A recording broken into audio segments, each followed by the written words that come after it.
Welcome to Vennela news TV. నేను ఉద్దండం చంద్రశేఖర్. వైద్య ఆరోగ్య శాఖలో ప్రస్తుత పరిస్థితికి గత జగన్మోహన్ రెడ్డి ప్రభుత్వమే కారణమని ఏపీ వైద్య ఆరోగ్య శాఖ మంత్రి సత్యకుమార్ విమర్శించారు. 1000 కోట్ల రూపాయలను అప్పట్లో జగన్మోహన్ రెడ్డి పక్కదారి పట్టించి దుర్వినియోగం చేశారని ఆయన నిప్పులు చెరిగారు. శ్రీ సత్యసాయి జిల్లా వర్కింగ్ జర్నలిస్టుల జిల్లా మహాసభలకు ముఖ్య అతిథిగా ఆయన హాజరై ప్రసంగించారు. వైద్య ఆరోగ్య శాఖకు అప్పట్లో కేటాయించిన నిధులన్నీ ప్రైవేటు వ్యక్తుల చేతుల్లోకి వెళ్లాయని, దీనికి జగన్మోహన్ రెడ్డి సమాధానం చెప్పాలని డిమాండ్ చేశారు. అప్పట్లో నిధుల దుర్వినియోగంపై తాను బహిరంగ చర్చకు సిద్ధమని మంత్రి సత్యకుమార్ మాజీ సీఎం జగన్మోహన్ రెడ్డికి సవాల్ విసిరారు. ఒక్కొక్క బయటకు వస్తున్నాయి, దేంట్లో ఏం చేశారు బయటకు వస్తున్నాయి. మన మంత్రితో సాధన కూడా దగ్గర 6,000 కోట్ల అప్పు ఉంది, అది బయటకు వస్తుంది. 10,000 లక్షల కోట్ల అప్పు ఉంది, అది బయటకు వస్తున్నాయి. అనేక దీంట్లో అవినీతికి పాల్పడారు, అవి బయటకు వస్తున్నాయి. ఒక్కొక్కరిగా జైల్లోకి పోతున్నారు. జైల్లోకి పోతుంటే జైల్లో వాళ్ళని పరామర్శ చేయడానికి ప్రతిపక్ష నాయకులు పోతున్నారు, దాంట్లో అభ్యంతరం లేదు. కానీ ఆ పోలీసులలో ఈ వీటి నుంచి దృష్టి మరల్చడానికి కొత్త విషయం తీసుకొచ్చి ప్రభుత్వం మీద బుద్ధ చల్లే ప్రయత్నం చేస్తున్నారు. ఆ క్రమంలో ముఖ్యమంత్రి గారు ప్రతిరోజు నేను మెడికల్ కాలేజీలో నేను ఏదో చేశాను, నేను ఏదో చేసేసాను, నేను మన ఉత్తరం రాశాను, బాబు ఇది విషయం ఇది జరిగింది, దానికి సమాధానం చెప్పట్లా. అది చెప్పకుండా మెడికల్ కాలేజీలో ఏమింది వాస్తవం ఏంటి మీ అందరికీ తెలుసు. కేంద్ర ప్రభుత్వం 17 కాలేజీలు, 5 కాలేజీలు ఫస్ట్ ఫేజ్ వచ్చే 5 కాలేజీలు సెకండ్ ఫేజ్ లో రావాల్సింది. ఆ 5 కాలేజీలు సెకండ్ ఫేజ్ లో రావాల్సిన కాలేజీలు నిర్మాణం జరుగుతూ ఉంది, పనులు జరుగుతున్నాయి, వేరే విషయం. ఈ ప్రభుత్వం జూన్ నెలలో అధికారంలోకి వచ్చింది. జూలై 24వ తేదీ నేషనల్ మెడికల్ కౌన్సిల్ వచ్చి ఇన్స్పెక్షన్కి వచ్చి ఈ సెకండ్ ఫేజ్ లో ఉంటున్న కాలేజీలు ఏవైతే పులివెందుల, ఆదోని, మనకాపురం, మదనపల్లి, పాడేరు, ఈ 5 కాలేజీలని ఇన్స్పెక్షన్ చేసి జూలై 24వ తేదీ అదే ఇక్కడ మౌలిక సదుపాయాల కల్పన లేదు, ప్రతి దాంట్లో డెఫిషియన్సీస్ ఉన్నాయి. స్వయంగా ముఖ్యమంత్రి నియోజకవర్గం ఉంటున్న పులివెందుల 48% సిబ్బంది కొడుతుంది అంటే బయటలు బోధనా సిబ్బంది ఉంది, ప్రొఫెసర్ లేరు, అసోసియేట్ ప్రొఫెసర్ లేరు, మౌలిక సదుపాయాల కల్పన లేదు, ఆసుపత్రి కొద్ది కట్టున్నారు కానీ కళాశాల నిర్మాణం చేయలేదు, హాస్టల్ నిర్మించలేదు. కాబట్టి ఈ పరిస్థితుల్లో ఏ విధంగా చూసినా కూడా ఈ కాలేజీలకు అనుమతి ఇవ్వడం సాధ్యం కాదని నిరాకరించింది. నిరాకరిస్తే మేము అడిగాం, ఇక వాళ్ళు కదా మా రాష్ట్రంలో విద్యార్థులంతా దెబ్బతింటారు, ఏ రకంగా ఇవ్వడానికి ప్రయత్నం చేయండి అని. ఒక్కో కాలేజీకి 100 సీట్లు రావాలి, 5 కాలేజీకి 500 సీట్లు వచ్చి ఉండాలి. అంటే ఇటువంటి పరిస్థితుల్లో మీరే చూడండి ఏ రకంగా సాధ్యమవుతుంది. కాబట్టి మీరు పూర్తి చేస్తాము, 1 నెల రోజుల్లో ఈ కొరతలు ఏవైతే ఉన్నాయో, డెఫిషియన్సీస్ ఏమున్నాయో వీటినన్నీ పూర్తి చేసే కమిట్మెంట్ మీరు ఇస్తే, అండర్టేకింగ్ మీరు ఇస్తే మేము మంజూరు చేస్తాము అన్నారు. మేము చూసే ఇప్పుడు పూర్తి చేయాలంటే 2,000 కోట్లు కావాలి. ఈ రోజు నా ఆర్థిక పరిస్థితుల్లో 2,000 కోట్లు ఏదో తీస్తాం, అప్పు చేస్తాం, ఏదైనా చేద్దాం అనుకున్నాం ఉదాహరణకి. కానీ బోధనా సిబ్బంది రావట్లా. ముందు నియామకాలకు నోటిఫికేషన్ ఇవ్వాలి. అంటే మొదట మేము ఏం చేశాం, ఎన్ఎంసీ చూపించడం కోసం ముఖ్యమంత్రి గారు అడిగి క్యాబినెట్ లో ప్రవేశపెట్టి 360 పోస్టులకి అనుమతి తీసుకున్నాం. సార్ నోటిఫికేషన్ ఇవ్వాలి సార్, నాకు ప్రొఫెసర్ అసిస్టెంట్ ప్రొఫెసర్లు వస్తే అవకాశం ఉంటుంది, దీన్ని చూపించి తీసుకుంటామని. ఆయన ఎన్ఎంసీ సంతృప్తి చెందిన ఒక్క పాడేరు మాత్రం మేము చెప్పాం, బాబు అక్కడ గిరిజన ప్రాంతం ప్రజలు ఉంటారు కాబట్టి దాన్ని ఏదో చేసి మేము కింద నిలబడి అది పూర్తి చేస్తాం. మిగతా కాలేజీలు పరిస్థితి ఇది పూర్తి చేయలేని పరిస్థితి. వాస్తవం దాంట్లో ఏమైనా ఇబ్బంది ఉందా, ఎవరికైనా అభ్యంతరం ఉందా? ఇప్పుడు జగన్మోహన్ రెడ్డి గారు చెప్తున్న మాట ఏంటంటే, నేను ఈ కాలేజీలు అది చేశాను ఇది చేశాను అంటారు. 2,400 కోట్లు నేను ఖర్చు పెట్టాను అంటారు. వాస్తవానికి మేము బయటకు తీస్తే ఖర్చు పెట్టింది ఇప్పటిదాకా 1,450 కోట్లు. దాంట్లో ఇంకా 700 కోట్లు కాంట్రాక్టర్లు బకాయి చెల్లించారు. పోయిన సంవత్సరం జూలై 23లోనే ఈ బకాయి చెల్లించకపోవడం వల్ల కాంట్రాక్టర్లందరూ ఈ కళాశాల నిర్మాణం పూర్తి చేయలేదని చెప్పి వాళ్ళు వెనక్కి వెళ్ళిపోయారు. కాంట్రాక్టర్ లేరు, డబ్బులు లేవు, కాలేజీలో భవన నిర్మాణాలు జరగల, బోధనా సిబ్బంది లేదు, ఫ్యాకల్టీ లేదు, ట్యూటర్స్ లేరు, పారామెడిక్స్ లేదు, నర్సింగ్ స్టాఫ్ లేదు. ఇవన్నీ లేకుండా కాలేజీని పూర్తి చేయాలంట. మరి పిల్లలకి చదివేట్టు చెప్పాలి, జగన్మోహన్ రెడ్డి సమాధానం చెప్పాలా? ఏమైనా చిన్నపిల్ల గుర్తుపెట్టి మెడికల్ కాలేజ్ స్టూడెంట్ చదువు చెప్పాలా? హాస్టల్ లేకుండా అమ్మాయిలు చేస్తారా, షెడ్యూల్ పెట్టి వసతి కల్పించాలా? లేదా సిబ్బంది లేకపోతే ప్రొఫెసర్ జగన్మోహన్ రెడ్డి వచ్చి ఏమైనా పాఠాలు చెప్తారా? ఈ 5 కాలేజీలు అసలు ఇవన్నీ మీ పులివెందుల కాలేజీలో ఈనాటికి 48% డెఫిషియన్సీ ఉంటే, ఫ్యాకల్టీ డెఫిషియన్సీ అది పూర్తి చేయలేము. సొంత ఈ కాలేజీలన్నింటికి ఖర్చు నేను పెట్టాను మొత్తం 8,500 కోట్లు ఖర్చు పెట్టిందా. వాటిలో దాదాపు 5,000 కోట్లు కేంద్రం ప్రభుత్వం ఇస్తుంది. మీరేం పెట్టారు? నబార్డ్ దగ్గర నుంచి, లేకుంటే సెంట్రలైజ్ స్పాన్సర్ స్కీమ్ దగ్గర నుంచి, లేకపోతే special assistance for capital investment మీద కేంద్ర ప్రభుత్వం ఇస్తుంది. ఆ డబ్బులు ఖర్చు పెట్టకపోతుంది. మీ రాష్ట్రం వాటా ఇవ్వాల్సిన దాంట్లో 1 పైసా ఇవ్వకపోతుంది. ఇవన్నీ ఏం లేకుండా నేను కాలేజీ నిర్మించా అంటారు. ఇంకా ఏంటంటే ఒక పులివెందులు మాత్రం ఖర్చు పెట్టాల్సిన 500 కోట్లలో 371 కోట్లు ఖర్చు పెట్టాడు. దానికి ఏం తెలుసా? 100 కోట్లు పెట్టి మాల్ పెట్టాడు. ఏమంటే చదువుకోవడానికి వచ్చిన వాళ్ళకు తిరగడానికి మాల్ ఉండాలి కదా. కొంచెం ముందు కాలేజీ పెట్టాయా, కాలేజీలో లెక్చరర్లు మీరు కదా, హాస్టల్ మీరు అంటే ముందు మాల్ చెప్తున్నాను. ఏమంటే దండం స్థానం గురించి ₹1 దాన్ని 10 కోట్లు పెట్టి పెట్టేసి మాల్ కట్టేసాను. నేను కట్టాను కదా. మరి పక్కనే ఉంటున్న మార్కాపురంలో 71 కోట్లు ఖర్చు పెట్టారే. అంటే మార్కాపురంలో మెడికల్ కాలేజ్ రాకుండా 76 కోట్లు మదనపల్లి ఖర్చు పెట్టారు. మదనపల్లిలో రాకుండా కేవలం 79 కోట్లు మాత్రమే పాడేరులో ఖర్చు పెట్టారు. 500 కోట్లు పెట్టాల్సినప్పుడు అంటే మన పాడేరులో గిరిజన ప్రాంతంలో మెడికల్ కాలేజ్ రావాల్సిన అవసరం లేదా? పేద విద్యార్థులకు నాణ్యమైన వైద్య విద్య అందాల్సిన అవసరం లేదా? ఇదే మనం చెప్తున్న వ్యక్తులు అప్పటి మార్పులు. ఇటువంటి వ్యక్తి కదా అసలు ప్రచారం చేస్తుంటే మొన్న 14 కోట్లు అభివృద్ధికి వెళ్ళారు. గత సంవత్సరమే అనుమతి తీసుకున్నారు.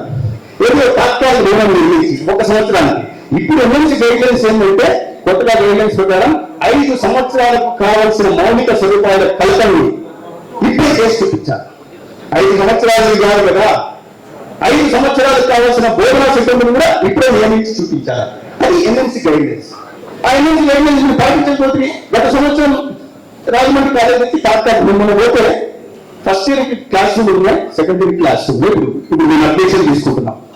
పిల్లలు ఎక్కడ జరుగుతున్నా ఆ ఫస్ట్ ఇయర్ తీసుకున్న వాటికి కూడా లీకులు జరుగుతున్నాయి. మొత్తం లీకులే. ఆ మెడికల్ కాలేజీలో ఇప్పటికే మొదలైన మెడికల్ కాలేజీలో 380 మంది సిబ్బంది ఉండాల్సి ఉంటే కేవలం 180 మంది ఉన్నారు.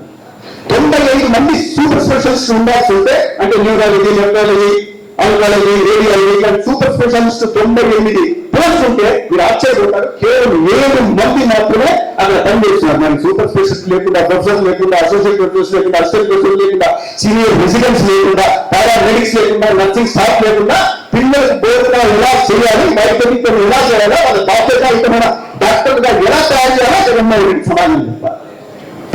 2,400 కోట్లు ఖర్చు పెట్టా అంటున్నారు. మాకు తెలిసింది చూస్తే 1,400 కోట్లు. మరి మీతో పెట్టుకునే సమాధానం చెప్పాలి. అప్పుంది 1,400 కోట్లు అప్పుంది. ఆయన నిన్న ట్వీట్ చేశారు. నేను 2,400 కోట్లు మా దగ్గర లెక్క ఎక్కువ చూసా కూడా 1,400 కోట్లు మీరు ఎక్కువ 2,400 కోట్లు మిగతా 10 కోట్లు ఎక్కడికి పోయింది? ఇది చెప్పాలి. ఇది ఊరికే ట్విట్టర్లో వేరే రాసిస్తే చెప్పడం కాదు. ఇంకొకటి ఉన్నారు. ఏదో ఒకే జాతి పక్షులు, ఒకే ఇంటి పక్షులు మరి ఉన్న ఆస్తుల విషయాల్లో మళ్ళా వచ్చింది కానీ కాంప్రమైజ్ అయ్యారు తెలియదు. కానీ వాళ్ళు నిన్న అందుకున్నారు. ప్రైవేట్ కాలేజీలు ముఖ్యమంత్రి గారు విమర్శించే పని సరే మీరు ఒకే జాతి పక్షులేదు. సరే పార్టీ దాంట్లో కాంగ్రెస్ అనేది కూడా ఉంటుంది అనుకోండి.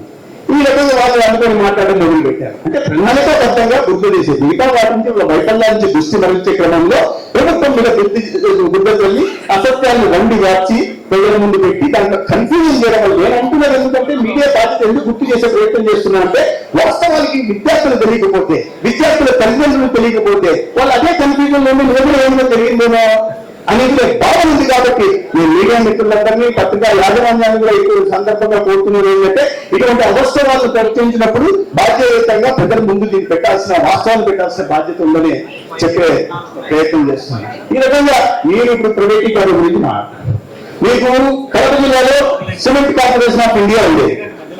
దాని గారు మీరు చిన్నగా ఉంటారు. మా ఊళ్ళో సిమెంట్ కార్పొరేషన్ ఆఫ్ ఇండియా అని ప్రభుత్వ సంస్థ లేదు. ఎలగంటలో సిమెంట్ ఫ్యాక్టరీ ఎక్కువ ఉంటాయి. అది వేరు డాక్టర్ సిమెంట్స్ వచ్చింది. వీళ్ళు ప్రైవేటీకరణ గురించి మాట్లాడుతున్నారు. ప్రభుత్వం కేంద్ర ప్రభుత్వం హామీ ఇచ్చి స్టీల్ ప్లాంట్ నిర్మించండి, మనకు వైబిలిటీ గ్యాప్ ఫండింగ్ ఇస్తామని చెప్తే అక్కడ 5 సార్లు చెయ్యాలి, చెల్లికి మళ్ళీ పెళ్లి విధంగా మళ్ళీ 5 సార్లు శంకుస్థాపన చేశారు. కానీ చివరికి ప్రభుత్వం నుంచి నిర్మించకుండా ఒక ఆయన తీసుకొచ్చారు, సజ్జన్ జిందాల్ అని. ఆయన వెనక తెలుగు తెరచాటు ఇవి ఏమున్నాయో నాకు తెలియదు. కానీ రూపాయకారు ఒప్పందాలు ఏమైనా ఉన్నాయని ఉన్నాయని మీకు తెలుసు. బాంబే నుంచి మొన్న తీసుకొస్తే నిన్న 20 ముగ్గురు పోలీస్ హాస్టల్ సస్పెండ్ అయ్యారు. మరి తెలంగాణ ఒప్పందాలు ఏమో కానీ ఆయన గట్టబెట్టారు. ఆయన మళ్ళీ పూజ చేశారు. ఆయన సమక్షంలో ఇంట్లో పూజ చేశారు. ఈ రోజు ఇటుక చేర్చరా దానికి సమాధానం చెప్పబోయా అంటే అది చెప్పకుండా ఆ బెంగళూరు కాలేజీలో కూర్చోబెట్టి కొంతమంది చెప్పి అసత్య ప్రచారాలు చేసి నేను మీకు ముఖ్యమంత్రిగా ఎందుకయ్యా ఆరోగ్య శాఖ మంత్రిగా నేను సవాలు చూస్తున్న జగన్మోహన్ రెడ్డి గారికి మీకు దమ్ముంటే నేను చెప్పినంత వాస్తవం ఉంటే బహిరంగ చర్చకండి. మీకు ఆ సత్తా లేకపోతే గతంలో కేంద్ర రాష్ట్రంలో మంత్రులుగా చేసిన వాళ్ళు సకల శాఖ మంత్రులుగా చేసి ప్రతి టెండర్లలో ఓటాలు పంచుకున్న వాళ్ళు అందరూ కలిసినండి బహిరంగ సభ చెప్పడానికి నేను సిద్ధంగా ఉన్నాను.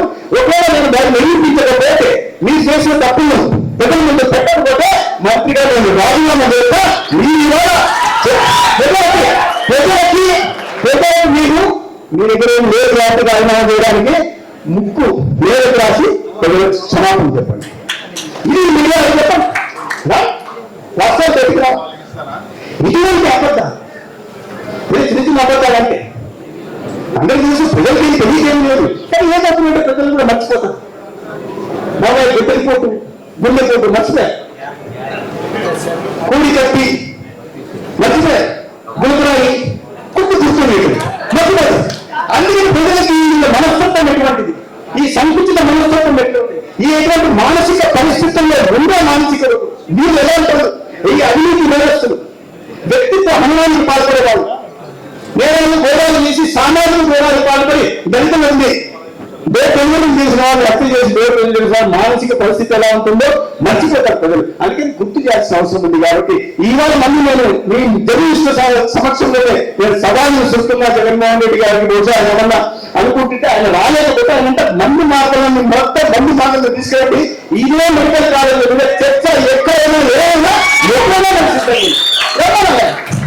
ఊళ్ళో ట్విట్టర్లో కూర్చొని ట్విట్టర్లో రాసిస్తే పంపడం కాదు కదా. ట్విట్టర్లో రాసిస్తే ఏం రాస్తారు? నువ్వు ప్రజల ముందు కూర్చొని రాస్తారు చెప్పు. ఇప్పుడేం మీకేం బాబు ఇబ్బందులు కూడా లేవు కదా. గతంలో అంటే 2000 మంది పోలీసులు వెంట తిరగాల్సి వచ్చేది, పరిగాలు బ్యారికేడ్ల మధ్య తిరగాల్సి వచ్చేది, లేదా చెట్లను నరకాల్సి వచ్చేది. ఇప్పుడు విచిత్రం. నేను ఒక ఇలా నిజం చెప్తున్నా, అబద్ధం చెప్పట్ల. ఒక పార్లమెంట్ సభ్యులు ఆ పార్టీ పార్లమెంట్ సభ్యులే నేను అడిగాను. అప్పుడు ఎప్పుడు చెప్పేవాను అత్తగారింటికి దాని బ్రహ్మానందం కార్యక్రమం జగన్మోహన్ రెడ్డి ఆయన చెట్లకుండా పోతే మొత్తం ఆగ్రహంలో రాలిపోతాయి, అందుకని చెట్టుకి పోడు, అందుకని దానికే వేసుకొని తిరుగుతుంటాడు అని పార్లమెంట్ సభ్యులు కనిపిస్తే నేను అడిగాను. మీ వాడు కింద పోతే చెట్లు ఆకుండా రాలిపోతాయి, ప్రజలు తెలిసిపోతుంది పెద్ద అబద్ధాలు కూడా విషయం. మరి హెలికాప్టర్లో పైకి పోతున్నప్పుడు కూడా చెట్లు అనుకుంటున్నారు అన్నా. మా వాడు ఎంత ప్రభుత్వంగా మీకు తెలియదా? మా వాడు ఆదర్శంగా కూడా చెట్లు నేరుగా పోతాయి, ఆ ప్రమాదం నుంచి ముందు మనకెళ్ళిపోతాడు. ఆ పార్టీ ఎంపీలో ఆ జగన్మోహన్ రెడ్డి గారికి ఆ పేరు చెప్తాను, సస్పెండ్ చేస్తాడు, డిస్ట్రిక్ట్ లేదు అని అలాగే అన్నాను చేసేస్తారు. కానీ చేస్తాడే చేసుకోవాలి. కానీ వాస్తవాలు ప్రజలు ముందు పెట్టాల్సిన అవసరం. ఇవాళ ఈ సందర్భంగా మీ అందరినీ కలిసే అవకాశం కలిగించినందుకు ఐడి సుబ్బారావు గారికి, పుల్లయ్య గారికి ప్రత్యేక ధన్యవాదాలు తెలియజేసుకుంటూ, ఎటువంటి సమస్య వచ్చినా జర్నలిస్ట్ తరఫున మీకు ఇచ్చిన చార్టర్లో ఇవి కాకుండా ఎటువంటి సమస్య వచ్చినా కూడా మేము అందుబాటులో ఉంటాం. చిత్తశుద్ధితో ఒక సున్నితత్వంతో పనిచేసే ప్రభుత్వం మన రాష్ట్రంలో వచ్చిందన్న విషయాన్ని గుర్తించాల్సిందిగా మీ అందరికీ కోరుకుంటూ సెలవు తీసుకుంటా. ధన్యవాదాలు.